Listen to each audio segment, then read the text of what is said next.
ഇതിനകത്ത് ഗവൺമെൻറ്റിൻ്റെയോ അല്ലെ senior police ഉദ്യോഗസ്ഥന്മാരുടെയോ സമ്മർദ്ദത്തിന് വഴങ്ങിയാൽ അവർ പെൻഷൻ വാങ്ങിക്കാൻ അല്പം ബുദ്ധിമുട്ടും. പത്മകുമാറിൻ്റെ ഒപ്പം ദേവസ്വം ബോർഡ് മെമ്പർമാരായ രണ്ടുപേരും കൂട്ടുത്തരവാദിത്തത്തിലാണ് ചെയ്തതെന്ന് പത്മകുമാർ പറഞ്ഞു കഴിഞ്ഞു. അവർ രണ്ടുപേരെയും കൂടെ അറസ്റ്റ് ചെയ്യണം. ഉണ്ണികൃഷ്ണൻ പോറ്റിയും ഈ ദേവസ്വം ബോർഡിലെ ഉന്നതനായ ഒരു ഉദ്യോഗസ്ഥനും അവരും 3 പേരുടെ സാന്നിധ്യത്തിലാണ് പണം കൈമാറ്റം നടത്തിയതെന്നും അയാൾ തീർച്ചയായിട്ടും പണം ആർക്ക് കൈമാറി എന്ന് പറയേണ്ടി വരും.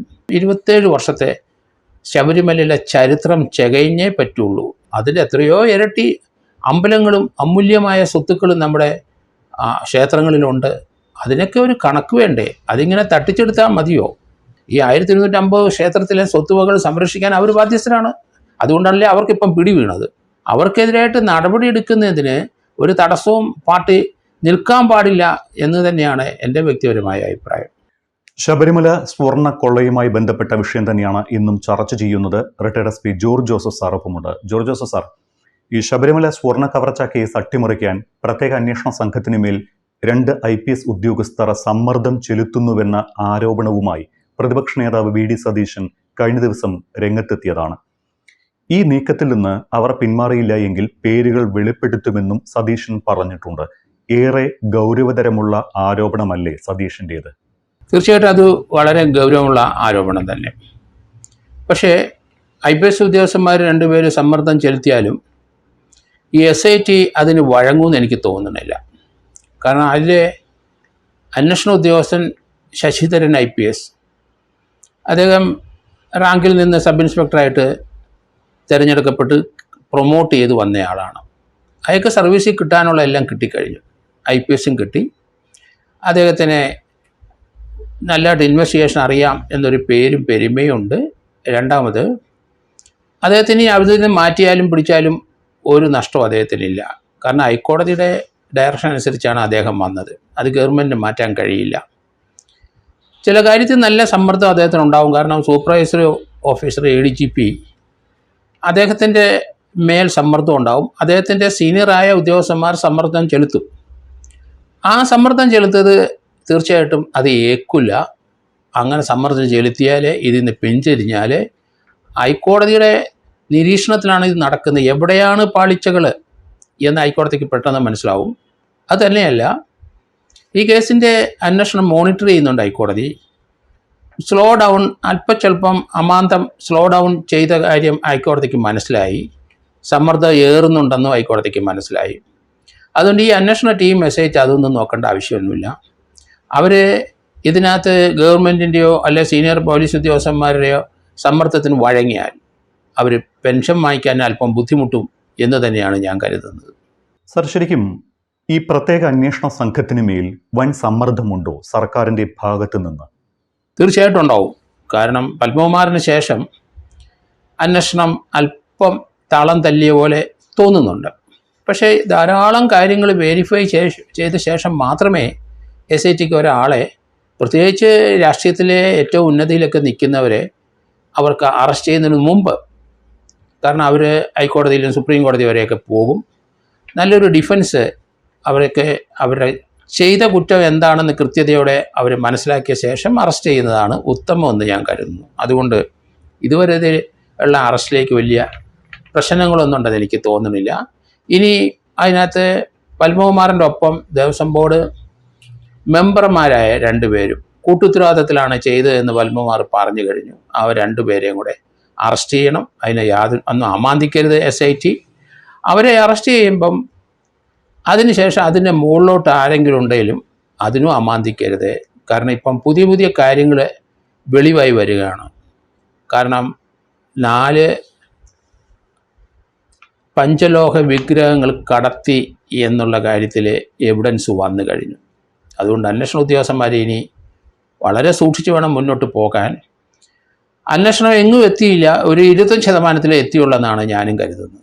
ഈ ശബരിമല സ്വർണ്ണക്കൊള്ള കേസ് ഒരു സാധാരണ മോഷണ കേസാക്കി മാറ്റാനുള്ള ശ്രമം നടക്കുമ്പോഴാണ് രമേശ് ചെന്നിത്തലയുടെ മൊഴിയിലൂടെ ശബരിമല കേസ് പുതിയൊരു തലത്തിലേക്ക് എത്തുന്നത്.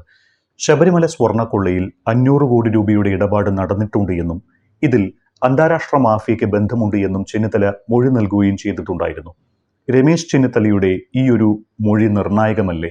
അപ്പോൾ ശരിക്കും ചെന്നിത്തലയുടെ മൊഴിയെടുക്കാൻ താമസിച്ചു പോയോ SIT? ഇല്ല, ചെന്നിത്തലയ്ക്ക് ഈ വിവരം ഉണ്ടെന്ന് SITക്ക് അറിയില്ല.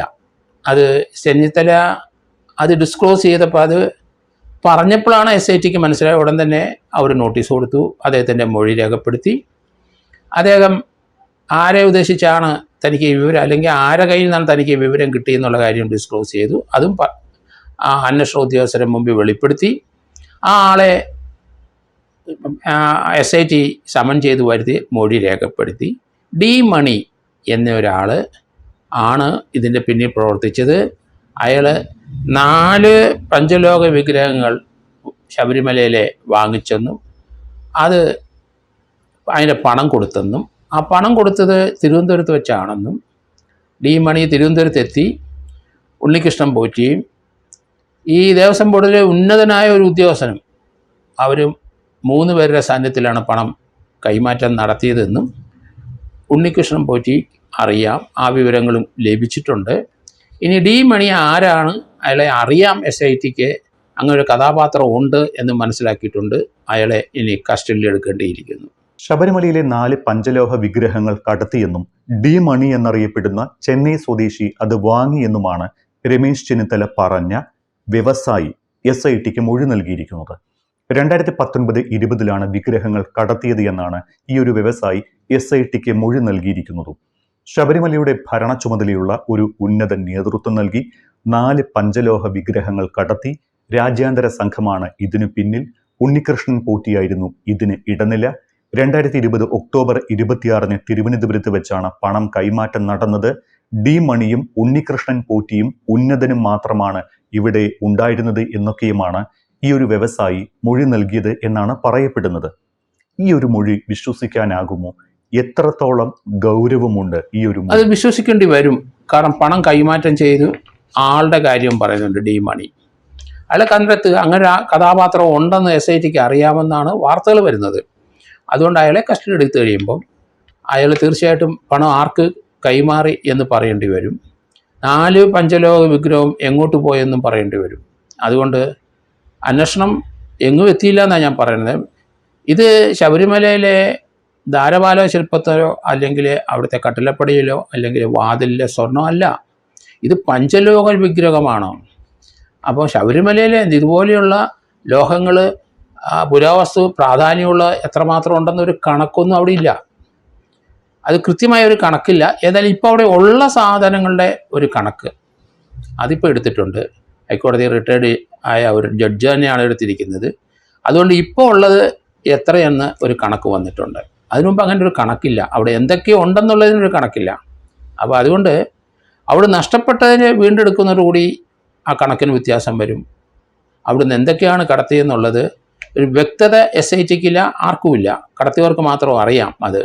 പക്ഷേ ഇനി ഈ കേസിൻ്റെ അന്വേഷണം 1998-99 മുതൽ വേണം തുടങ്ങി താഴോട്ട് വരാൻ.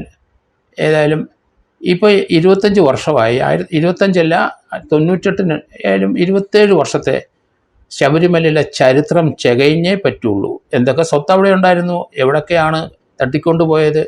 കാരണം 40 കിലോ 800 ഗ്രാമിൻ്റെ വിജയമല്യയുടെ സ്വർണം അവിടെ വന്നിട്ടുണ്ട്. അതിന് മാറ്റമൊന്നും സംഭവിക്കത്തില്ല, മാറ്റിന് വ്യത്യാസവും വരത്തില്ല. അതിപ്പോൾ എവിടെ, അതെവിടെ അവിടെ ചാർത്തിയെന്നോ പൂശിയെന്നോ ഒക്കെ ബാക്കി സ്വർണ്ണം എവിടെ? ധാരാളം കണക്കുകൾ ഇങ്ങനെ കിടപ്പുണ്ട്. അതുകൊണ്ട് പഞ്ചലോക വിഗ്രഹവും അതുപോലെ കൊടിമരത്തിലെ സ്വർണം, ഇങ്ങനെ 18-ാം പടിയിലെ സ്വർണ്ണങ്ങൾ അത് തന്നെയല്ല, ഇതുകൂടാതെ പല കലശങ്ങളിലേക്കുമൊക്കെ സ്വർണം പൂശിയിട്ടുണ്ട്. അപ്പോൾ ധാരാളം കാര്യങ്ങൾ ഇനി അന്വേഷിക്കാനും അതിലോട്ടൊന്നും SIT വന്നിട്ടില്ല.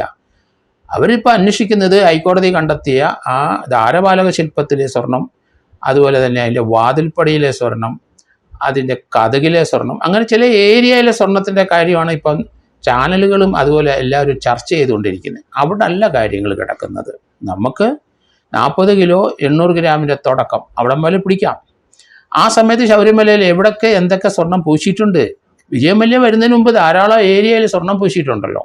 അതിൻ്റെയൊക്കെ അവസ്ഥ എന്താണ്? ധാരാളം കാര്യങ്ങൾ ഇനി അന്വേഷിക്കാനുണ്ട്. സാർ, ഈ ഡി മണി ആരാണ് എന്നതിനെക്കുറിച്ച് അന്വേഷണം നടക്കുകയാണ്. വ്യവസായിയാണ് ഈ ഡി മണി എന്ന ഒരാളെക്കുറിച്ച് SITക്ക് സൂചന നൽകിയത്. ആ SIT സംഘം ഡി മണി എന്ന ഒരാൾ ഉണ്ട് എന്ന് സ്ഥിരീകരിച്ചിട്ടുമുണ്ട്. ചെന്നൈ സ്വദേശിയായ ഡി മണിയുടെ സംഘത്തിലുള്ളവരെ SIT ഫോണിൽ ബന്ധപ്പെട്ടു എന്നാണ് പുതിയ വാർത്തകൾ. മൊഴിയെടുക്കാനായി SIT സംഘം ചെന്നൈയിലേക്ക് പോയിട്ടുമുണ്ട്. ഇവിടെ നിന്ന് ലഭിക്കുന്ന വിവരങ്ങൾ നിർണായകമാകുമോ? തീർച്ചയായിട്ടും അങ്ങനെ ഒരു ആൾ ഉണ്ടെന്ന് കണ്ടെത്തിയ സ്ഥിതിക്ക് വളരെ നിർണായകമായ വിവരങ്ങൾ ലഭിക്കും. എന്തായാലും ഈ ദുബായിലുള്ള വ്യവസായിയുടെ അടുത്ത് പഞ്ചലോകം ഉൾപ്പെടെയുള്ള സാധനങ്ങൾ വേണമെന്ന് ചോദിച്ചല്ലോ. അങ്ങനെ ഒരു കഥാപാത്രം ഉണ്ടല്ലോ, അത് ചുമ്മാ ചോദിക്കത്തില്ലല്ലോ. അതൊരു ഫ്രോഡാണെന്ന് എനിക്ക് തോന്നുന്നില്ല. അതൊരു സാധനം എന്തായാലും 4 എണ്ണം അവിടുന്ന് പഞ്ചലോക വിഗ്രഹങ്ങൾ കടത്തി 2019-2020 കാലഘട്ടത്തിലുള്ള തെളിവ് വന്നിട്ടുണ്ട്. അങ്ങനെ ഒരു സാധനം ശബരിമലയിൽ ഉണ്ടോ? അവിടുത്തെ ഏതെങ്കിലും അക്കൗണ്ടിനകത്തോ എവിടെയെങ്കിലും അത് അവിടുത്തെ പ്രോപ്പർട്ടി രജിസ്റ്ററിനകത്തോ ശബരിമലയിലെ വസ്തുവകളുടെ രജിസ്റ്ററിനകത്തോ എവിടെയെങ്കിലും ഇത് പറഞ്ഞിട്ടുണ്ടോ? ഉണ്ടെങ്കിൽ ആ സാധനം ഇപ്പോൾ അവിടെ ഉണ്ടോ? ഇതൊക്കെ ഇനി SIT അന്വേഷിക്കേണ്ടിയിരിക്കുന്നു. വളരെ ദീർഘദൂരം SIT ഇനി മുന്നോട്ട് പോകേണ്ടിയിരിക്കുന്നു. സർ, ശരിക്കും ശബരിമലയിൽ നിന്നടക്കം പഞ്ചലോഹ വിഗ്രഹങ്ങൾ കടത്തിയെന്ന സംശയം ബലപ്പെടുകയാണോ? ശബരിമലയിൽ നിന്ന് മാത്രമല്ല മറ്റ് പല ക്ഷേത്രങ്ങളിൽ നിന്നും ഇതുപോലെ സ്വർണം പോയിട്ടുണ്ടാകുമോ?